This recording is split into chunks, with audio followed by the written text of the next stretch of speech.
Welcome, everyone. Thank you for joining us today. My name is Natalia Martin, and I'll be your moderator for this webinar. Today, we have an exciting topic. We're going to talk about cyber-informed engineering and how it transforms IT/OT convergence in oil and gas operations. We've got a few panelists. Our first panelist is Kevin Ritty, a president and founder at Revelation SCS, and a veteran control system and technology expert with a diverse background in software systems and cybersecurity. A couple of notes before we start. This webinar is being recorded, and like always, an email with the link to the recording will be sent to all of you in the coming days. There will be a Q&A session at the end of the webinar. Please make sure you submit your questions in a Q&A panel at the bottom of your screen at any time during the session. Of course, we'll try to answer all of your questions, but in case we're out of time, which happens sometime, we'll make sure to follow up with you individually via email. And with that, Kevin, turning the stage over to you. Thank you, Natalia. As Natalia noted, I'm Kevin Ritty, and I'm joined on this webinar with two incredible industry colleagues. First is Andrew Ginter. Say hi, Andrew. He is the VP for Industrial Security at Waterfall, and he's an accomplished technologist and author with 3 textbooks to his credit and a critical infrastructure cybersecurity advocate promoting industry best practices. Next is Alan Aquatella. Say hi, Alan. Hello. I have had the pleasure of working with Alan for many years across a couple of different companies, and he is currently with Schneider Electric as their segment leader for pipeline and new energies infrastructure. He brings his decades of customer-focused expertise to help design and deliver secure control systems across oil and gas and other emerging markets. Now, with our introductions complete, we'll jump right into our topic. So what we want to do is we're going to break this up into various sections of this presentation. And so the first part that we wanted to discuss was to kind of introduce the challenges that we're seeing. IT/OT integration has always had that traditional risk perspective of data loss, right? And that's generally what cyber attacks seem to be. It's about data exfiltration, okay? But what we're seeing now and is emerging are physical repercussions. And so we want to start setting the stage and give a sense of where we've come and how we've gotten to where we are. And Andrew's going to introduce us to this topic. Good thing. Thank you, Kevin. So the chart that you see here is a chart from our 2023 threat report. It's actually a version of the chart from a preview of the 2024 data that's coming out in less than a month. The threat report I recommend to you, it is arguably the most cautious in the world. It does not look at near misses. It does not look at what could have happened. It does not look at attacks that didn't actually get through. It looks at deliberate attacks in the public record, no private disclosures, deliberate attacks in the public record that caused physical consequences, most commonly production shutdowns, but there's been equipment damage, and there's the potential, at least, for loss of life. Deliberate attacks in the public record with physical consequences in the industries we track, which is manufacturing, heavy industry, and critical industrial infrastructures. With those parameters, how many attacks were there like that in 2010? We track all the way back to 2010. The entire data set is in Appendix B. There was one. It was Stuxnet. 2011, there was 0. There was lots of attacks, but no consequences. Those attacks were stealing information. 2012, there was 2. 2013, there was 0. We bounced around between 0 and 5 or 6 the entire decade. For a decade, this was a theoretical problem. What the data shows is that at the turn of the decade, things changed. In 2018, there was 1 attack with physical consequences. A semiconductor fab went down in Taiwan.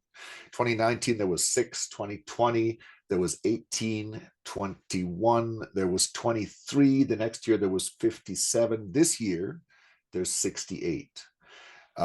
It looks noisy, but it's more or less doubling every year since the turn of the decade. How many more doublings is it going to take before we have a serious problem on our hands? What is all this? A lot of it's ransomware.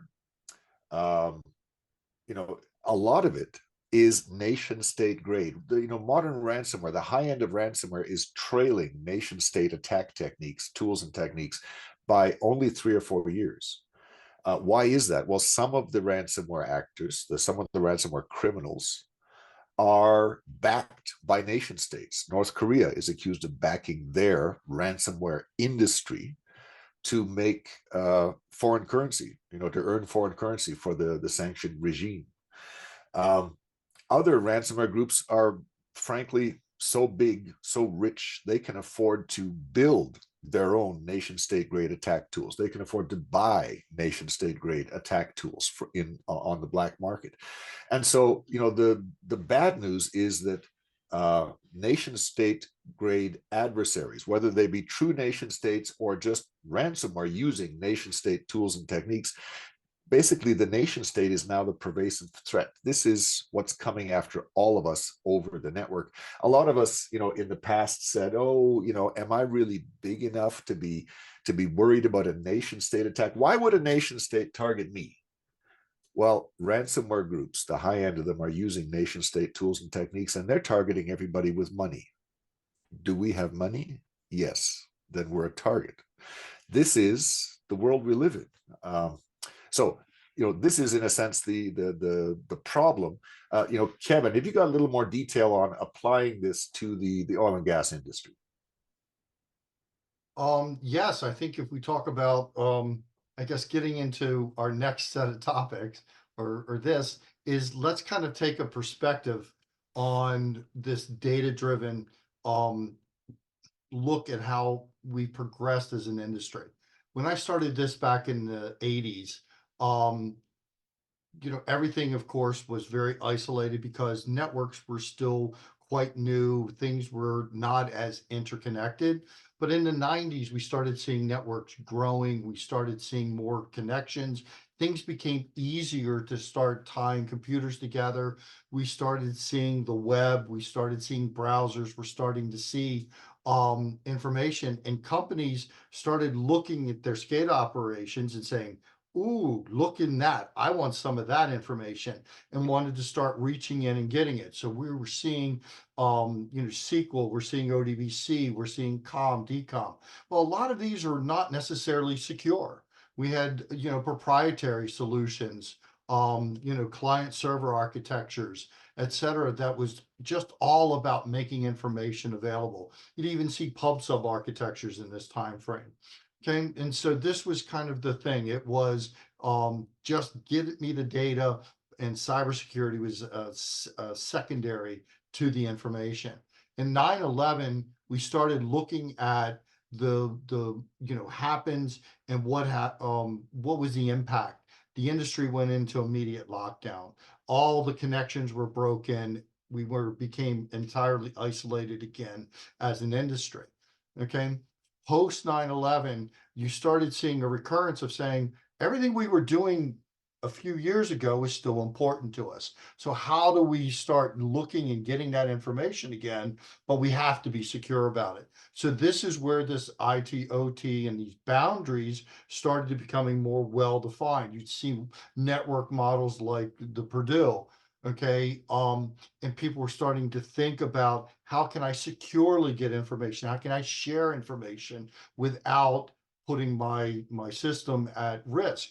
Two, and Andrew, I think I love that slide because it shows how our industry really, we may have been poked, but attacks were very minimalistic. They were not as damaging in many ways that we're starting to see in the past 3 or 4 years. Okay. Also during this time, there's no regulatory pressure, right? Everybody was able to say, this is what we're doing. And the industry and the regulations all believed and said, yeah, you're doing a great job. Okay. But at the end of the day, security would still, in a sense, be secondary. always subjugated to the key safe operations and high availability. Then what happens in 2021? We have the Colonial ransomware attack that shut down, that eventually resulted in Colonial shutting down their OT operations, shutting down their pipelines, and removing fuel specifically to the north, south, and mid-Atlantic regions. I actually live in the mid-Atlantic, and Southern Maryland and stuff was being impacted by gas stations running out of fuel and things like that. And as we started to look at this, it turns out that we were days away from potentially critical fuel shortages that would have required national interventions in order to ensure food deliveries and things like that, that there were priorities made. Okay, but what did it result in? The first regulatory level cybersecurity obligations in oil and gas. So we've seen data, we've seen this, but how attacks and cybersecurity have just changed the entire landscape. I want to touch on the personas. Who are the people we're encountering in systems, and why IT/OT interaction is becoming so key, and why we start talking about it and looking at ways to improve it. We've got SCADA operations people, right? Controllers, operators, worrying about managing and operating their assets. When they look at that pipeline or that refinery or that gathering field, they're seeing PLCs, pumps, compressors, pipes. They're looking at the physical, the engineered solution. Then we start going out and we get our next group, and that's our security teams, right? And these guys often are people with a background in IT, and they're still starting to learn about OT. We're starting to see, of course, this is where that defensiveness comes in, right? OT is like, we understand, we know what our processes are. We don't need that type of help. And IT is saying, yeah, but you're vulnerable and this happens. And part of what we're doing tonight is to make the considerations around how do we bring these teams together. These are people that see domains and firewall walls and switches and segmentation, network gear.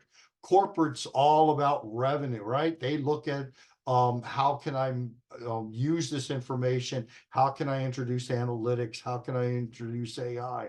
How do I bring more business apps and cloud apps? And they're looking at that same operation, seeing revenue and cost, the data, environmental impacts, and SEC or SOX reporting obligations. And next and last is the risk office. A lot of times we don't think about this because it's something that's new, in some ways new, and expanding down into this operational space. And these are people that are focused on understanding risk, helping to guide risk mitigation. And this is a process, this is a skill to learn how to do it. So they're looking at reputational impact, governance, criminal liability. And when they look at these operations, they're seeing financial risk. They're seeing risk of loss of life, regulatory pressures, executive liability. So everybody here is part of our solution. They're part of the challenge, and they all have a component in order to make our systems better. Some of our pressure points as an industry, right? Critical infrastructures under greater scrutiny than ever before. DHS, CISA, TSA, everybody's starting to look at it. DOE is even engaged in it. The TSA directives establish formal obligations for our larger operators, sound cyber guidance and practices, but again, something new, something formal. Ransomware attacks that continue to grow. I think about the DOJ and the FBI who just broke up dismembered a router-based botnet, and that's, Russia's confident this is that nation state. IIoT and cloud-based applications, we're introducing exceptions to the model. We're seeing that direct comms desired, financial impacts of compliance, new field devices, secure data transfer, advanced persistent threats, there's nation states, critical dependency. This, I think, is so highlighted by the colonial, that how close we could have been to a serious implication. And that honestly was a criminal group that was using ransomware as a service. These were not advanced, AI or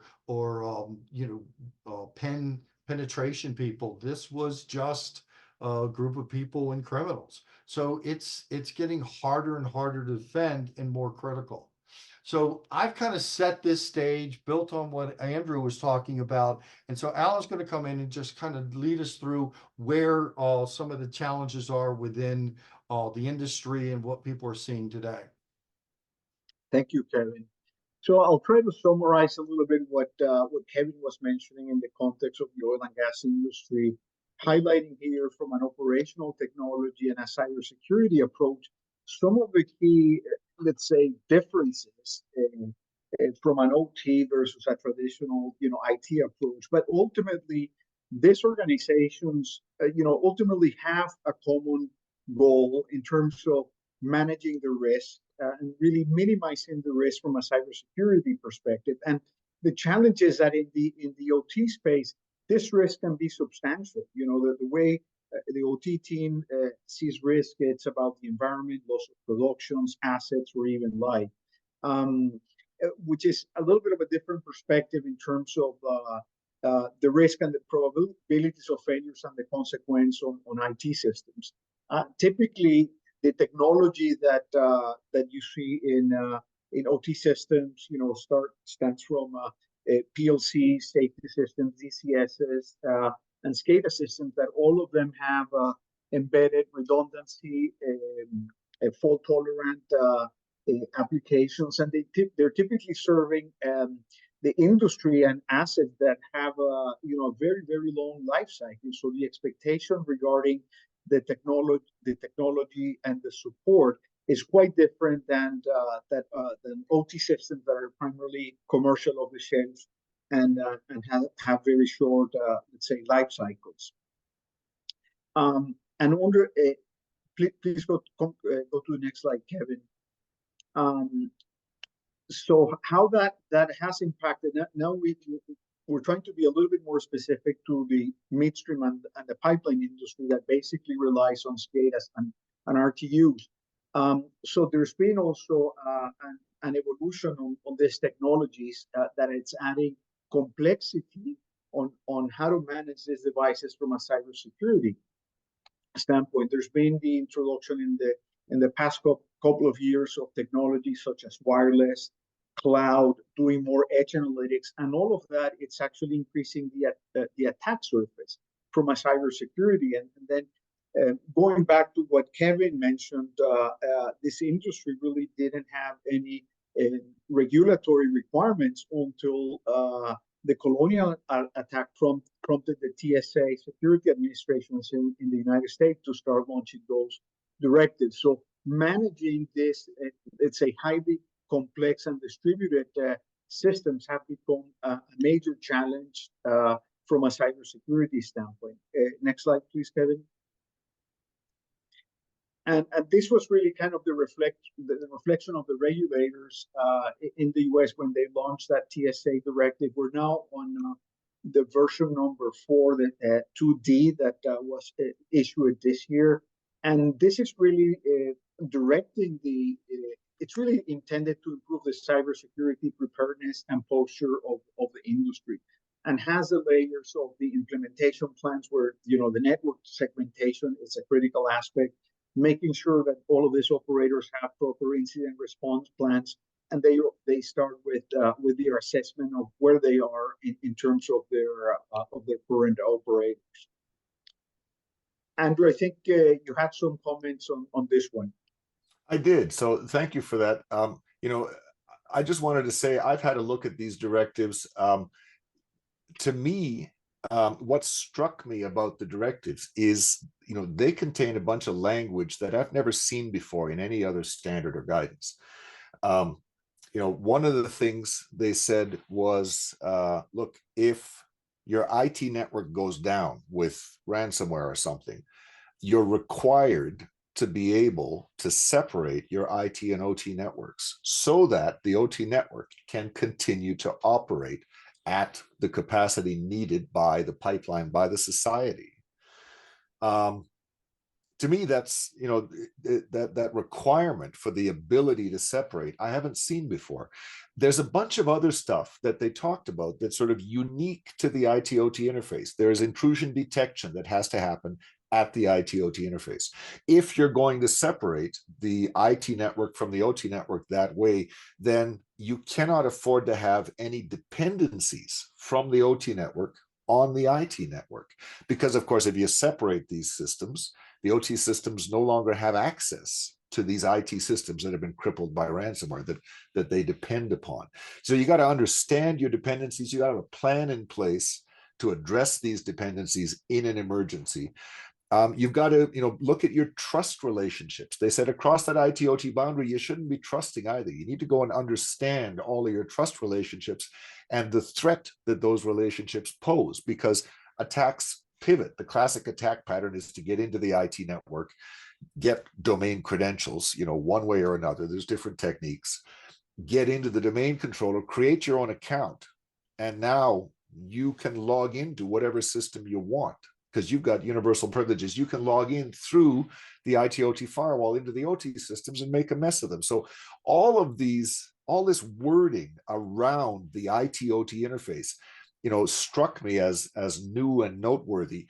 And I'm tracking other standards in other industries, and they all seem to be sort of coming to the same conclusion by different names, by different approaches.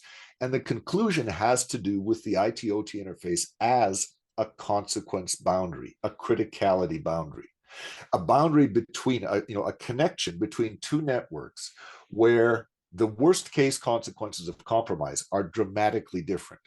What's the worst case consequence in a pipeline? It's a hydraulic hammer that ruptures the pipeline and sends gasoline or other hydrocarbons into the environment where they catch fire and pose a threat to public safety. That's unacceptable. What's the worst case on a business network? Well, we have to pay gurus to come in and clean up the mess that costs us tens of millions of dollars. That's an acceptable business consequence. You can buy insurance for that. You can't buy insurance generally for, mass casualty events because of discharges in population centers. So this connection between the IT and OT networks, lots of different standards, including these TSA directives, seem to be narrowing in on the concept of a consequence boundary. Next slide, please. And that idea of consequence boundary, the idea that cybersecurity programs, cybersecurity imperatives are driven by consequence, that idea is something that I see highlighted in the latest stuff that came out of Idaho National Labs. You may have heard a couple of years ago, they came out with consequence-driven cyber-informed engineering. Consequence-driven, it's all about consequence. The latest initiative is sort of just taking it, is called cyber-informed engineering. Consequence-driven CCE is about risk assessment. Cyber-informed engineering is about the whole process, the whole life cycle, risk mitigation. Next slide, please.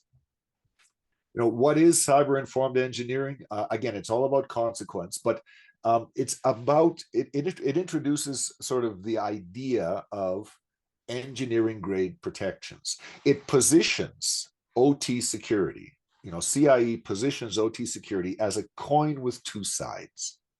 One side of the coin is cybersecurity. Teach engineering teams about cyber threats, about cybersecurity tools and techniques. There's nothing new there. We've been singing that song for 20 years. We've been doing that in the sort of the high end of the oil and gas industry for 20 years. The other side of the coin is engineering. Classic example, what is that? Think safety engineering. If imagine if everyone on the call today, imagine if we are the technician in a refinery responsible for, 4 different catalytic crackers, a large refinery. Each of these crackers is, 6 stories tall and full of hot, high pressure hydrocarbon gases. If one of these, if a cyber attack overheats the furnace under one of these crackers and overpressurizes the cracker and it blows up in our face, every one of us is dead, and so is everybody else nearby. How would every one of us like to be protected from that cyber attack that overheats that furnace?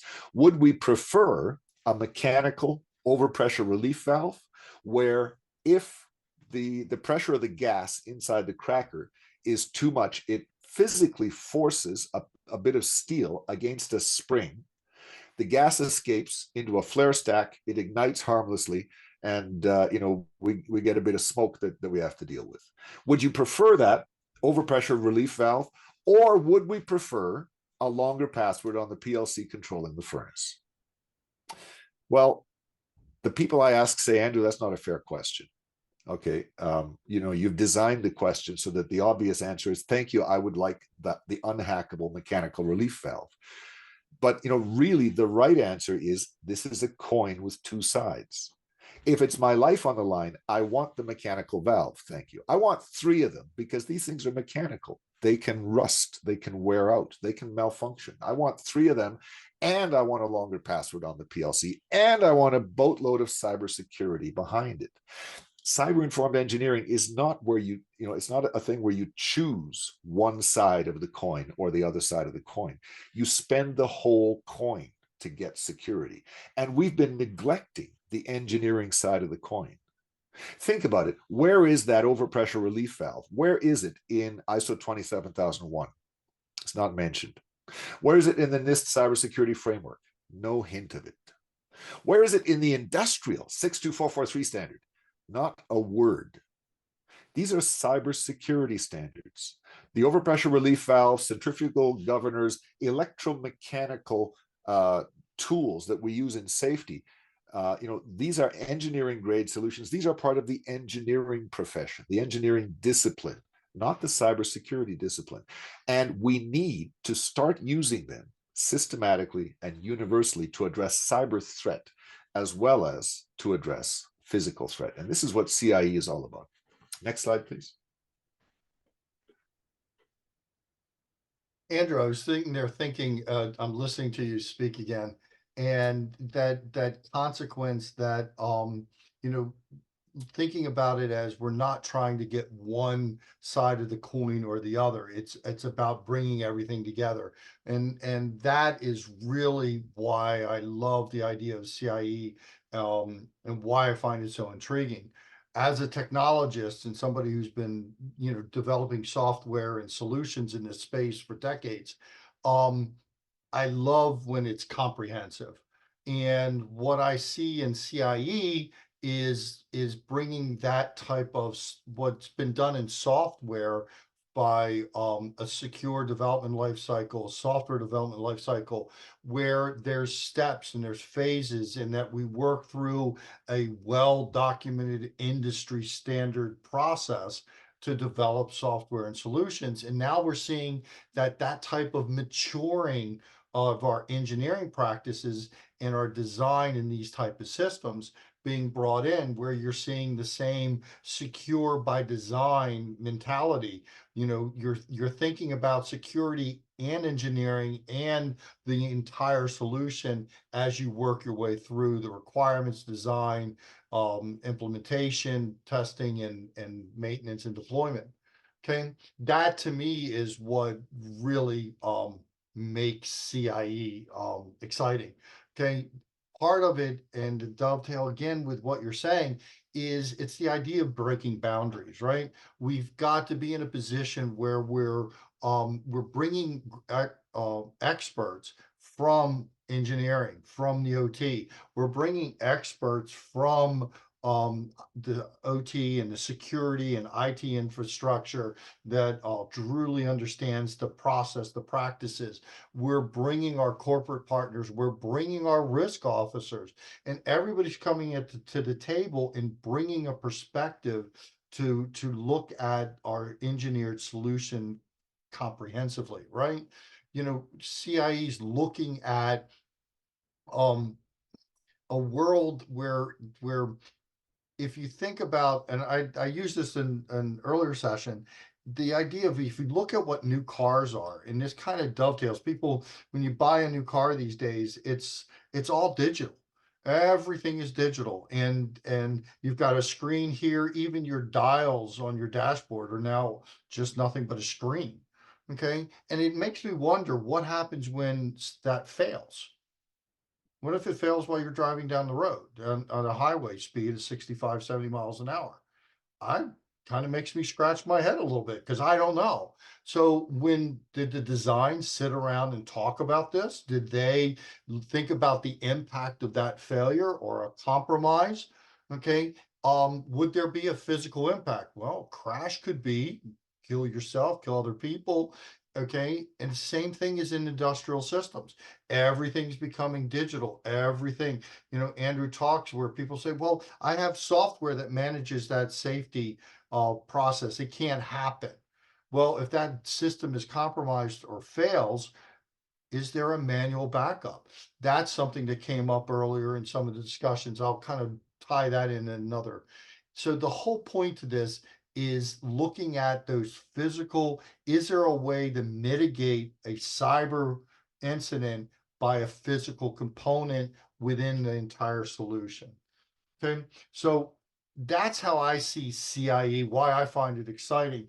And it can help and it can guide, and it's a process. But you know, we're going to have Alan come back and start looking a little bit about what the industry is doing today, where some of their struggles are, and what they're encountering as they're trying to mature their processes. Alan? Thank you, Kevin.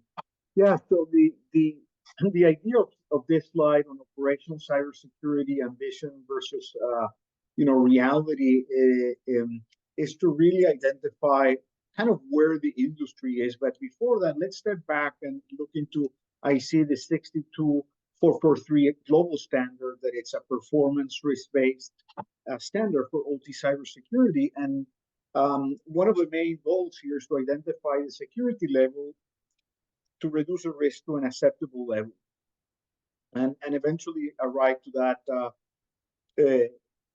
naming of SL1 to SL4, depending on the severity. And there's really, let's say, two key, let's say, vectors to assess that. One is the attacker competencies, motivation, and capabilities. And what Andrew was mentioning on the threat reports is that we're really living in a world where the ransomware people, are very close to having the tools and sophistications of the nation state. So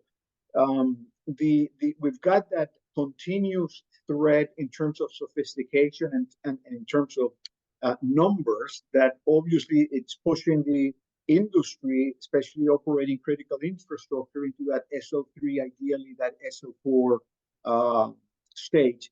And then the second is the criticality of the assets and the impact on the incidents. And just like we mentioned before, and Kevin spoke about the colonial pipeline, the midstream industry and the pipelines are operating in critical infrastructure. I was sharing with the team earlier before that in France, where some of the transportation, the TSOs are customers, pipeline customers, they're treating the pipeline industry similar to the nuclear industry in terms of being a critical national infrastructure, and then imposing some of the requirements from a cybersecurity into those industries. The bottom part of this slide really refers to the, let's say, roadmap and the evolutions of what this what the customers and the operators do to evolve on their cybersecurity posture. And unfortunately, only 10 of the organizations are really on the right hand side in terms of maturity level. Next one, Kevin. Yeah, so this is more of a proposition for a roadmap that we see that has to be done customer by customer. Before we were looking at industry average, and I won't go into the details of that, but I think the main point is what we propose to customers is first to have the proper assessment. That's actually one of the things that the TSA regulation provides, and then really develop a roadmap into what are the next steps that operators need to do to move their cybersecurity posture and start moving to the right-hand side. And where we really see the industry now, you see a lot of customers. We see them deploying programs, hardening their IT/OT systems, making upgrades, considering changing endpoints, also doing more thorough inventory in terms of what they have. Back to you, Kevin. So we want to bring, and again, we're trying to bring it back this as this philosophy, this process discussion. How do we start thinking about consequence-driven cyber-informed engineering? There is a process behind it. There are ways to start thinking about this and to introduce this as you start looking at new projects, new expansions, when you have upgrades. You can bring this in at any time as part of your risk process, as part of your your continuous improvement. So we start with consequence prioritization. This is really risk assessments. Excuse me. So what we're doing is we're starting to bring all the people in the experts, IT, OT, that interaction, those integration points. Andrew talks about those consequence boundaries. We're starting to look at those characteristics, and you're starting to say, okay, if this happens, the cracker, the boiler, the heater, okay, what is my consequence? Well, like he said, it could be an explosion and all this. So how could we mitigate that risk? If there's a cyber compromise, there can be a physical failure. There can be, it could be environmental. It could be what happens in a hurricane. Those type of things. Are there ways that we can do this? I'm kind of reminded, and this is kind of also a knowledge situation for people to educate and to think about how this plays out and why we need so many people in this convergence. Okay. The I was listening to a podcast, and you discussed out of the blue about the president of Colonial Pipelines in his congressional testimony, and they asked him, why didn't you just run the pipeline manually? And he made the comment of like, well, honestly, because the people that know how to do that are dead or long gone from the company. So it's a knowledge that we've lost. And that as a group, we need to be able to start recapturing this and reinventing this information and start adding to what was a normal possibility within the industry.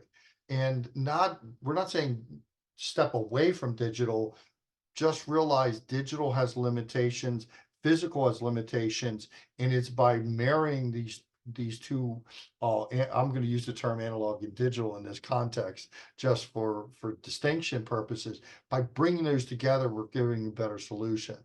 Phase 2 and phase 3, I'm going to kind of merge a bit here. To me, when we're looking at system analysis and this consequence-based targeting, is really kind of tied in with something we do in software called threat modeling. And this is where you're literally drawing data flows, process interaction, and then you're looking at what could go wrong, how could I attack this, what are my cyber weaknesses, what are my physical weaknesses, and I start looking at the consequences and determining what possible ways do I have to address, what are the things I need to do. Even and this goes to Andrew's consequence boundaries, is these segments that we have in our network. These are areas that become where vulnerabilities and attacks start crossing over. consequences at those boundaries. And so when we're looking at this threat modeling, you literally can draw a box and visually see where my key boundaries are. And as we get into phase 4, you're starting to look and saying, okay, I have IT and my cybersecurity guys that are giving me ideas of prevention, and my engineering guys are coming in with their perspectives and saying, you know what, if that happens, here's our fallback. This is how we can keep our safety system running. That was Triton's attack, right? Compromise the safety system, the emergency system, and then initiate a bigger failure in production. And then your response, your automated response fails. So what's your manual response? So these are the type of things that go into this process. And it's a cycle. You address your high priority, you revisit, and you kind of work through and do a refinement process. This is how it's actually practical. This is real. This is what people do in software, and seeing it as an engineering discipline, I think just makes it has an opportunity for us to make even more resilient systems. So let me chime in. Let's switch gears and talk. Here we go. Practical applications. Let's talk practical. Let me go back to my example with the overpressure relief valve. What happens? What happens when that valve engages? A cyber attack has hit the furnace and has impaired all of our digital safeties. And the last ditch mechanical safety engaged and saved the day and prevented us all from dying. What happens? We shut the cracker down. We might shut the entire refinery down, because that last ditch defense is never supposed to engage. Okay, this is a failure of the safety program. It's a failure of the cybersecurity program. That last ditch defense is never supposed to engage. We shut things down until we can look into this and understand what just happened. Why did it happen? How did it happen? How are we going to fix this so it never happens again, and actually fix it? We may be down for some time doing this analysis. On the one hand, this is good because nobody died. On the other hand, we have put national security at risk. Really? National security? How did that get connected? Well, think about it. What's the legal definition of critical infrastructure? It's critical to the nation, critical to the security of the nation. We have shut down a large refinery, a large pipeline is critical infrastructure. We've shut it down to prevent a threat to worker safety or possibly to public safety. But, what we've introduced is a different threat to public safety because the infrastructure is no longer available. How can we deal with that? Is there an engineering grade way of dealing with that threat to critical infrastructure? Next slide, please. And the answer is yes. This is sort of the discipline of network engineering. This is a body of knowledge that is being assembled. I documented in my most recent book in chapter 5. If you're interested in the book, by the way, you can request a free copy. We ship to most of the countries of the world. My apologies if we don't ship to yours, but that's the URL where you can fill out your shipping address and see if we can ship to you. We'd be happy to if we can.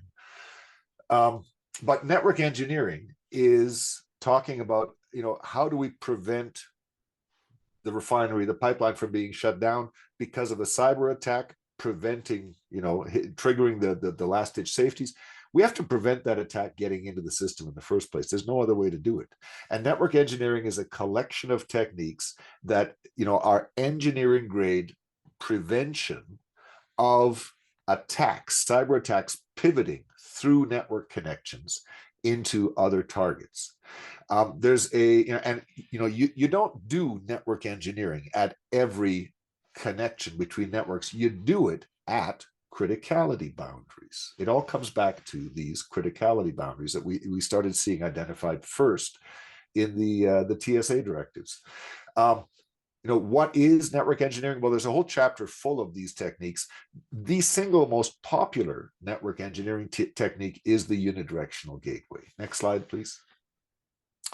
The unidirectional gateway is defined in the NIST 882 standard as a combination of hardware and software. The hardware is physically able to send information in only one direction. If we could go to the next slide briefly.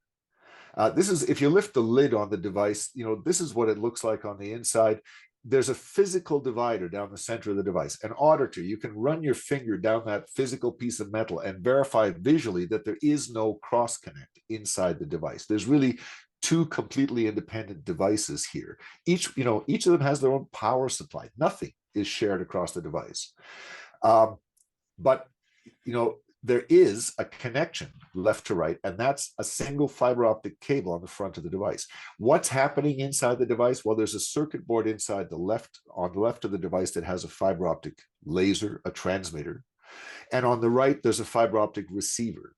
And there's that short piece of fiber that connects the two. So you can send from the left to the right, but it's not physically possible to send anything back. There is no laser on the right-hand circuit board. It's not that it will not send any signal back. It cannot send even one photon back. It is unable to generate photons. So this is engineering grade unidirectionality. Previous slide, please. How do you use that? Well, that's the one-way hardware. The NIST definition says a unidirectional gateway is the one-way hardware and software that makes copies of servers. How does that work? Well, imagine that we have a server on the industrial network that is the focus for IT/OT integration, maybe an OPC server. More commonly, it's an Aviva Pi server. You use Pi for IT/OT integration. All of the data that you want to share with the business, you drop into the Pi server on the OT network. The gateway software logs into the Pi server, username and password, nothing tricky, nothing's reverse engineered here. Logs into the Pi server, username and password, and says, please give me all of the new data, everything that's new since the last time I asked you a second ago.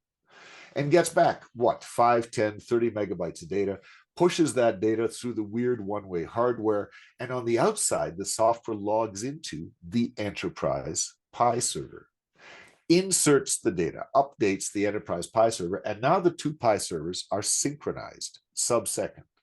Anybody on the enterprise network who needs the data asks the Pi server for the data. If this criticality boundary, if there was a firewall there, well, in theory, if you configure the firewall correctly, then it should not let any attacks into your OT network. The unidirectional gateway is engineering grade. It does not matter how you configure it.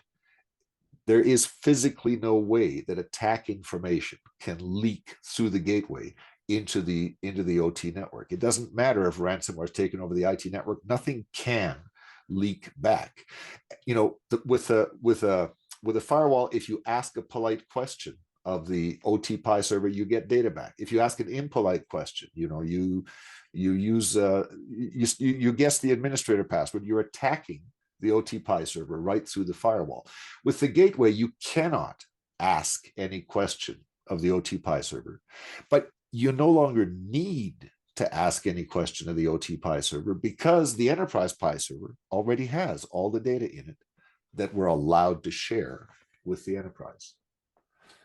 So this is the most common kind of network engineering when we have national security at risk, when we have safety threats that we cannot, for whatever reason, put electromechanical safeties in place for, then we need network engineering at these criticality boundaries. We need to prevent attack information entering the system. And the unidirectional gateway is the most common example of that kind of network engineering.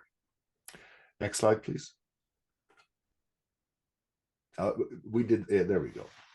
Yeah, we're done with the engineering grade unidirectionality. Thank you. Okay. Thanks, Andrew. There we are. Yes. Okay. So I'm going to come back and just talk a little bit, again, elevate the conversation a little bit more to strategy, a little bit more, looking at architectural constructs here. And currently, what we think about when we look at a system today, the current state, which is over on the left-hand side, okay, this design and implementation, the whole point here is we typically just designed what we want to do, okay, and we build it, okay, without any consideration from a cybersecurity standpoint, right? So what we then do is when we deploy it, we stick it in a lockbox and we build all these locks around it, and we wrap it in security. Okay, so what we kind of defer that as bolt-on security, right? So we're like, oh, you know what? If I do this, I can make it secure. Well, I can protect it. I'm not making it secure, but I'm making hopefully the world around it that can't get to it. Okay, so what we want to get to is the future state, right? Where we begin doing everything in the design. We do consequence focused design. We start asking ourselves at the very beginning, what could happen? We don't wait till it's deployed and finished. We're asking questions up front. And then when we implement it, it's secure. That subsystem, that solution, that platform, whatever it is intrinsically secure. We're not bolting it on. We're not, thinking about it after the fact. We have a secure information architecture. So we're looking at a solution that is comprehensive. We've gone back to our process, that CCE process, now making this tangible again, right? That we're now building and looking at that design and implementation. We're going to take, and we're recommending that you take that every time you do something new, every time you revisit a portion of your system, you begin looking at how can I introduce CIE? How can I bring this consequence-driven engineering to the table and start improving the way my designs, the way I implement? Can I simplify? And what I mean about that is we have very complex processes, but can we simplify the touch points? What we want to do is minimize our attack surface. And the reality is the existing surrounding architectures that like we had over here, defense in depth, is still important, but maybe we also consider building in system degradation so that a system degrades its function in a controlled manner. If something fails, it has an ability to, in a sense, maybe not self-heal, but compensate. Sorry about that. It's a little late here. Okay, I'm just getting a little tongue-tied. But so there's lots of different ways that we can bring these principles to the table. And this is right out of the national CIE strategy from the US DOE. So this is something that the industry is finding a need. And hopefully we can get you thinking about this as you go on. I want to kind of step again from an architectural standpoint and kind of build a little bit on what Andrew was talking about, the components. When we look at a traditional architecture, and if you look at this, you can sit there and see the layers that are typical in a Purdue model in a control system. You can see your IDMZ, you can see your SCADA system, you can see the underlying, be it a terminal, substation, your field devices, right? And everything is segmented behind firewall after firewall, okay? But what we're saying is, are there opportunities to look at means of reducing your attack surface? Is there a way to address those consequence boundaries and a more resilient, a stronger protective model? So if we look at the corporate level, instead of just pushing data through a firewall to the cloud, and what people don't realize is the cloud is really just a infrastructure, an IT infrastructure in somebody else's building. It's a big building and it's a big infrastructure, but at the end of the day, it's still switches and servers and firewalls, etc., right? And domains, all the things we're used to. That can be compromised. It can be misconfigured, and that can create pathways back into your system. Do you have problems like product support, challenges for patching, pushing data to your SEM? the traditional that Andrew used, the PI export from your SCADA historian, local PI to another PI. These are all touch points where UGWs can come in and play a way to help reduce that surface, reduce and control their traffic. And in a crisis, they're not having, you don't have to worry about them. You don't have to disable them. You don't have to unplug them because they're already intrinsically secure. Lastly, at the lowest level, think about your field devices. There's always configurations. There's PLC programming that goes on. There's configuration management, password management, somebody's left. Well, how are you setting a situation where you can control that data flow so that you're reducing the risk of getting into that layer and reducing the exposure that you have. So it's not saying that replace every boundary with a unidirectional, but can you use it to reduce and concentrate your attack surface and make your overall system harder to attack and more resilient during an actual incident. And so from this, I want to turn it back over to Alan and have him kind of make it even more tangible with what he's seeing in the industry. Alan? Thank you, Kevin. Yes, so you alluded, Kevin, to the brownfield systems and the challenges that bolt-on approach has. And I just wanted to add a little bit of color with more of a real-time, let's say, a real architecture from that I got actually from our cybersecurity team of practitioners that reflects the complexity of some of these operators.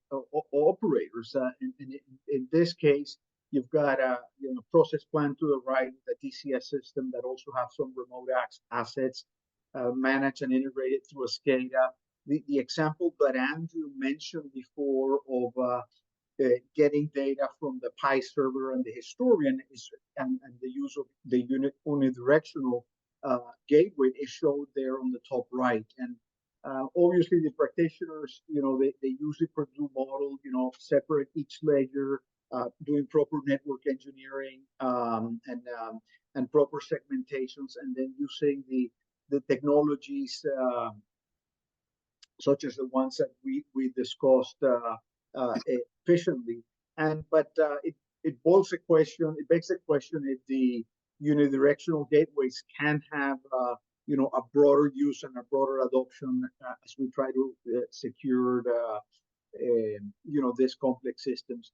And finally, I wanted to point out to that layer 2.5, that cybersecurity management that we see, still in the industry.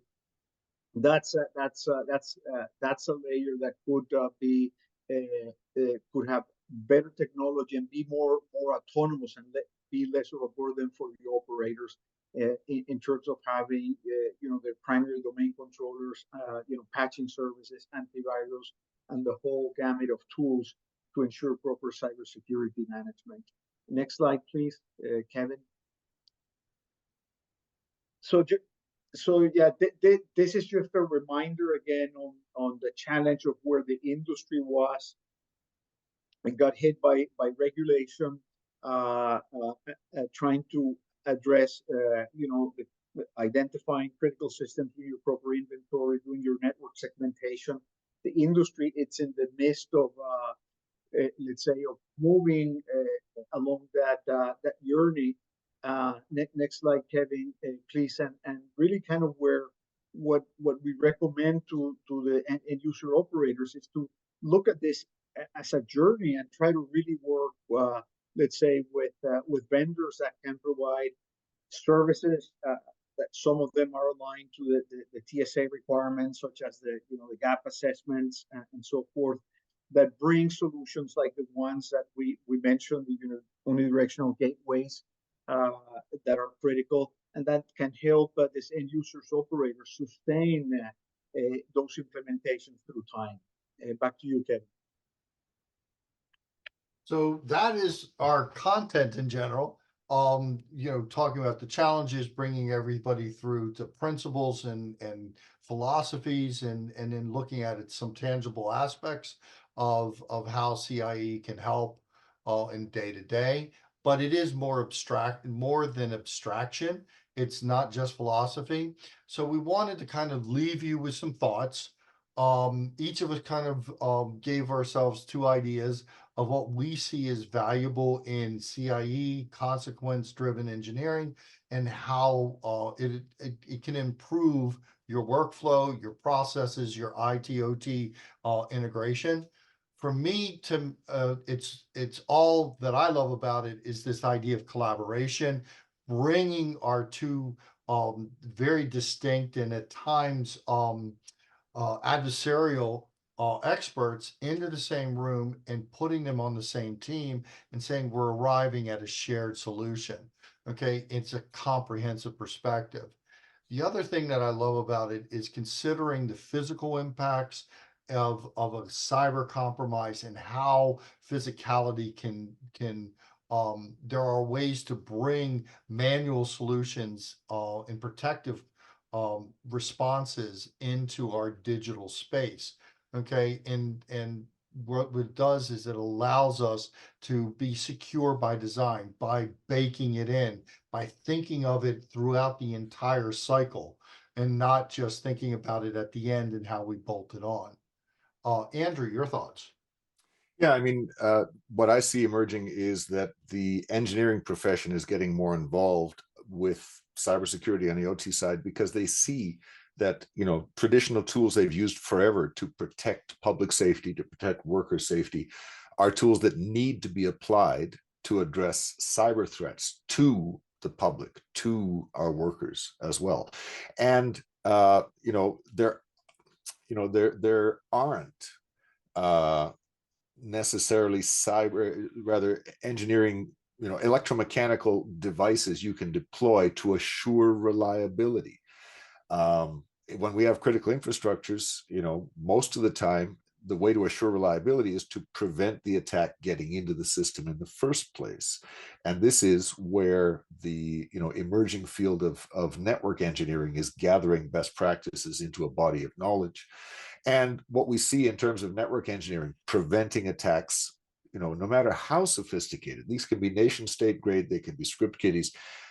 Network engineering is engineering grade approaches to prevent the propagation of cyber attack information, to prevent attacks pivoting, from the internet through IT networks into OT networks. And the single most common technique in the network engineering body of knowledge is the unidirectional gateway, which is why I gave it as the example. And Alan, your last thoughts?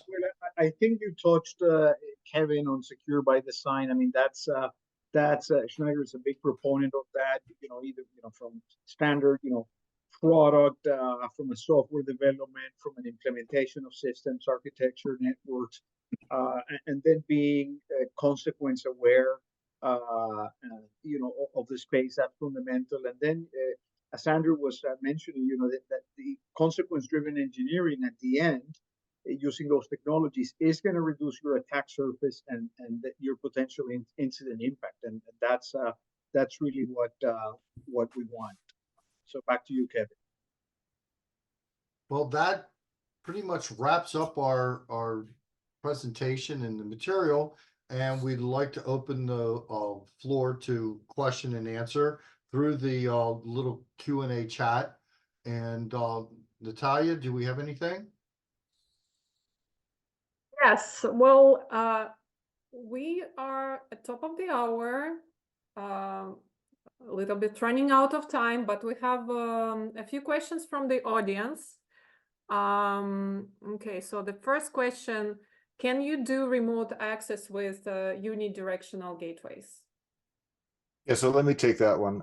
Short answer is yes. Long answer is, how the implied question is, how would you do that? And, when you ask how, there's actually several different techniques.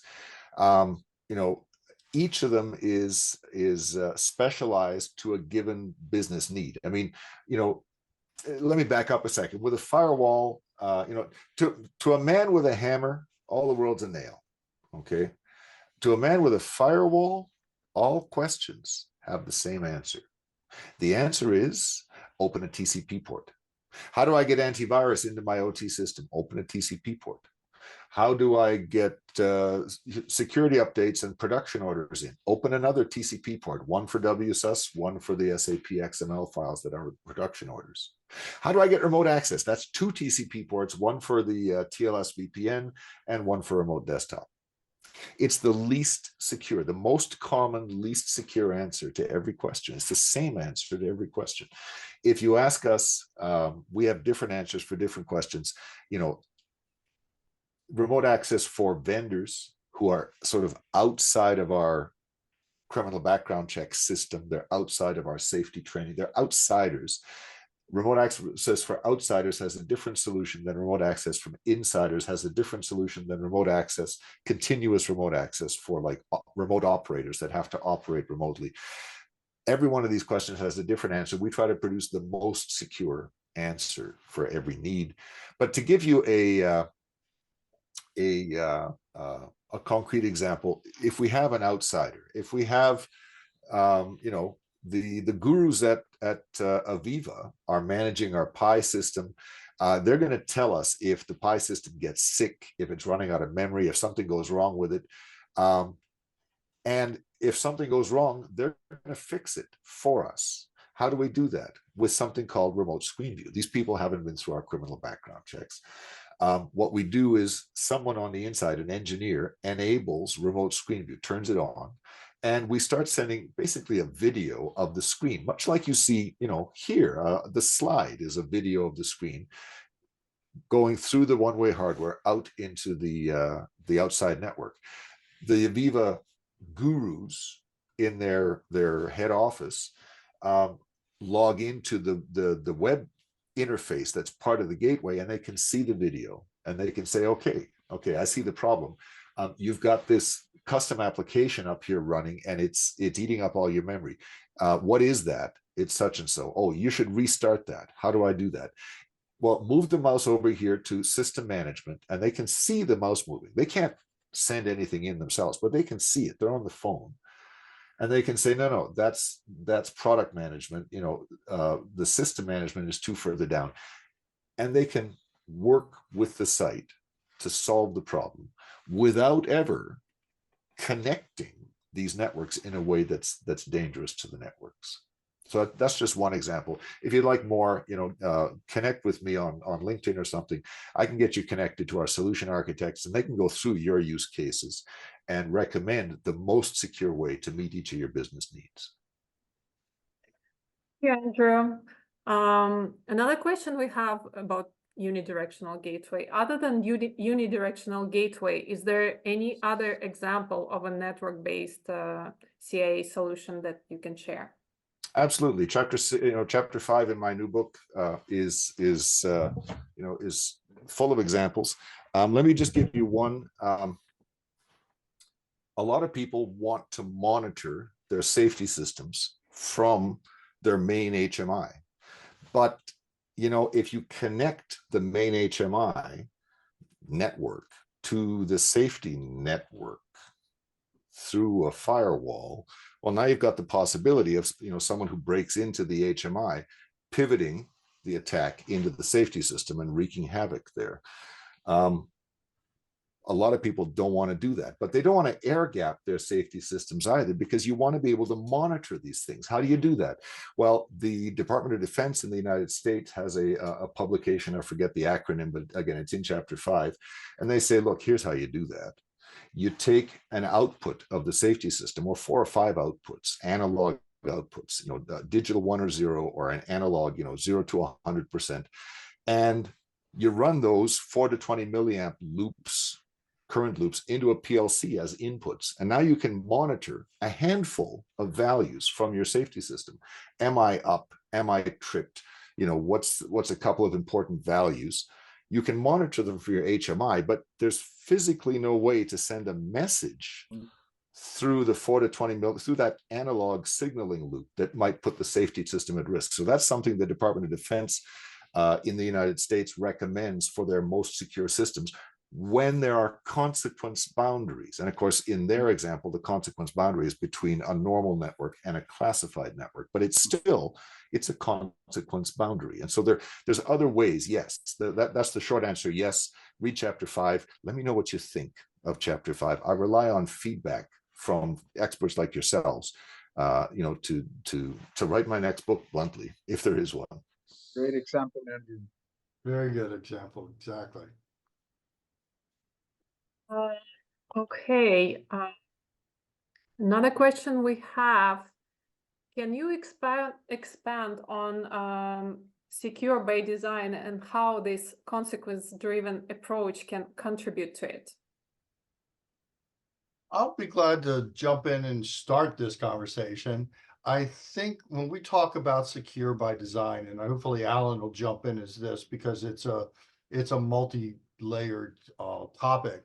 Okay, when we from a software and solutions perspective, I'm always looking at it as from beginning to end. When a problem is presented to us and I have to come up with a design, or my team does, and we start talking about architectures and components and pieces, and we start looking at how do we make this secure? What is the threat surface? What is the vulnerabilities that I may or may not encounter in this?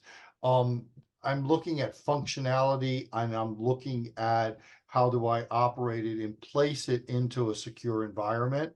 And so that's when we look at secure by design, that's the beginning part. But then as we progress through that circle, your implementation, well, did you achieve in your checklist? Did you actually protect against this? Are you testing against, do you have testing to demonstrate that?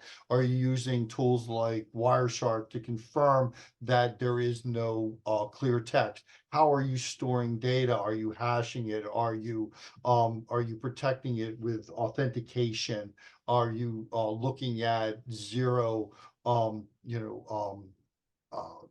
zero trust in these type of boundaries? Okay, and then when we start looking at consequences, as we're in the design, we're in implementation, we're questioning, okay, here's a software, it's a digital solution.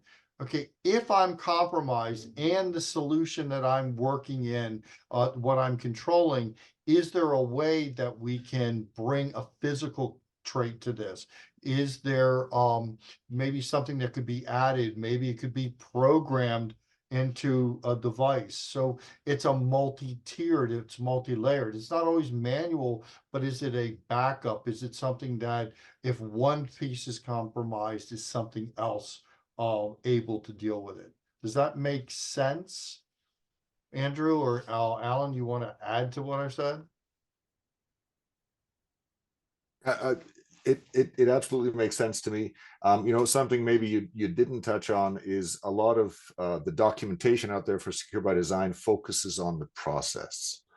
Are your people trained? Have you been following all the right rules? Did you do source code reviews? It's focused on the process more than the result. And so it's important to do things the right way, but it's also important to look at the result and say, did I achieve my goal? Because again, if we're talking, small installations with acceptable consequences, worst case, if every CPU does exactly the wrong thing, the worst case happens. If the result is, it's acceptable, we can buy insurance for that. It's not a big deal. That's a different animal from, no, the result's completely unacceptable. It's a mass casualty event. And so, it's important to look at the result and compare the result to the need, as well as do the thing the right way. Alan? Andrew, I want to dovetail because you mentioned buying insurance. That's actually an issue in the industry today. And it's not, a lot of companies are struggling with, one, obtaining it, two, paying for it if they can obtain it, and three, not always being paid out. You know, it's kind of almost being treated as a get out of jail free card. Oh, I have insurance, so I don't really care.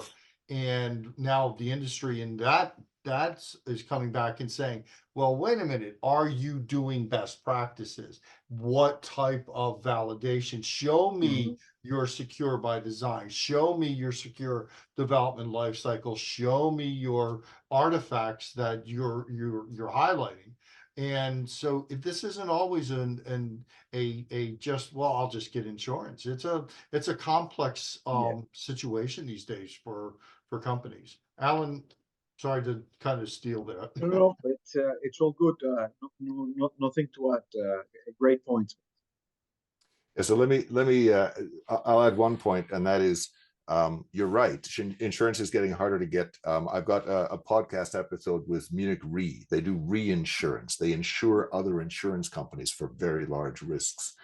And, you know, the rules, you know, that on that podcast, the Industrial Security Podcast, if you want to look on your favorite cell phone app, you know, look for Munich Re. The rules around cyber insurance for physical consequences have changed dramatically in the last 5 years.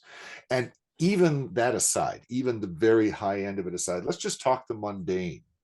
You know, I want to buy $10 million of insurance because that's my worst case consequence for this little site here. A lot of people make the mistake of trying, you know, designing their policy, designing their application process, their paperwork process, designing it to minimize the cost of the insurance, minimize the amount they have to pay. That's the wrong thing to optimize. When you are buying insurance, what you have to assure is not that you paid the minimum for it. What you have to assure is maximize the likelihood that if there's an undesirable event, you will get paid out. How do you do that? You do that by understating your defenses. If you overstate your defenses, I'm doing X, Y, and Z when really you aren't, you're going to reduce the cost of your policy and you're not going to get paid out, because the investigators are going to come in and say, you didn't do all the stuff that you told us you did on the policy application. We're not paying you. If you understate and do a little bit more than everything you talk about, it costs you a little bit more. You pay a little bit more for the policy. And when you have an event, it gets paid out because you haven't, basically deceived the insurance company about the strength of your security. So optimize for the right thing. That's an excellent point. I hadn't really thought of it in that context before. It's very interesting. Anything else, Natalia? Well, unfortunately, we have a few more questions, but unfortunately, we are completely out of time. I suggest we wrap it up and we'll respond to those questions via email. Okay, well, on behalf of Alan and Andrew, thank you very much for attending. Hopefully you found this enjoyable, enlightening, and thought-provoking, and that you're going to go out back into your office tomorrow and say, hey, we've just learned about this, and we have to start thinking about things a little differently and start thinking about consequences and how we can deal with this. So again, I thank you. Andrew, Alan, anything to add? You have our contacts. If you want to get in touch with us, please do so via LinkedIn, via emails. We're here to help. Precisely what Alan said. Thank you, everyone for attending. Thank you. Good night. Have a good night. Thank you, everyone.